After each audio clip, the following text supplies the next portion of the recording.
Makikita po natin, wala tayong minomonitor na anumang low pressure area sa loob ng Philippine Area of Responsibility. Bagamat makikita po ninyo dulot ng easterlies o yung hangin nagbumula sa Karagatang Pasipiko, medyo maulap yung kalangitan, mga kaulapan po ito, partikular na sa ilang bahagi ng Bicol Region. Gayon din sa may area na sa silangang bahagi ng Southern Luzon, yung Quezon Province, maging Bulacan, Rizal, at posible po sa Kamaynilaan, medyo maulap yung kalangitan na may mga tsansa pa rin ng mga pag-ulan. Ang iba pang bahagi nating bansa, makita nyo halos dito sa may Northern Luzon at ilang bahagi ng Mindanao ay fair weather po na may mga isolated rain showers and thunderstorms. Bagamat sa ngayon po, no, wala pa tayong low pressure area na minomonitor, makikita po natin may cloud clusters dito sa may labas ng Philippine Area of Responsibility. Monitor po natin yan kung posibleng maging isang low pressure area sa mga susunod na araw. At sa ngayon po, wala pa tayong minomonitor na LPA or bagyo sa loob at labas ng Philippine Area of Responsibility.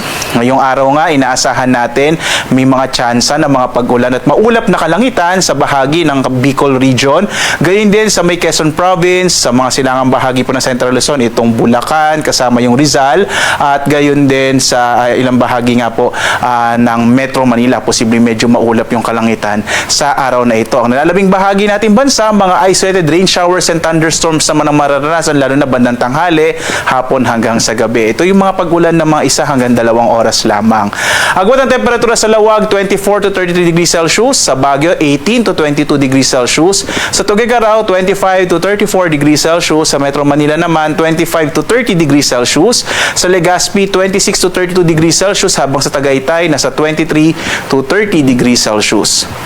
Sa Palawan, Visayas at Mindanao, makita po natin mga isolated rain showers and thunderstorms na mararanasan sa Palawan. Sa Kalayaan Islands, nasa 25 to 31 degrees Celsius ay naasahang lagay ng agwat ang temperatura. Sa Puerto Princesa, 25 to 32 degrees Celsius.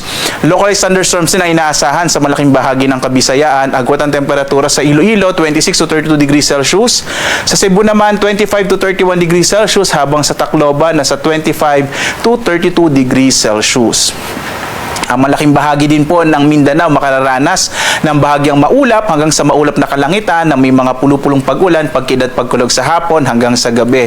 Agwat ang temperatura dito sa Zamboanga, nasa 24 to 32 degrees Celsius. Sa Cagayan de Oro, 24 to 31 degrees Celsius. Habang sa Davao, 24 to 33 degrees Celsius.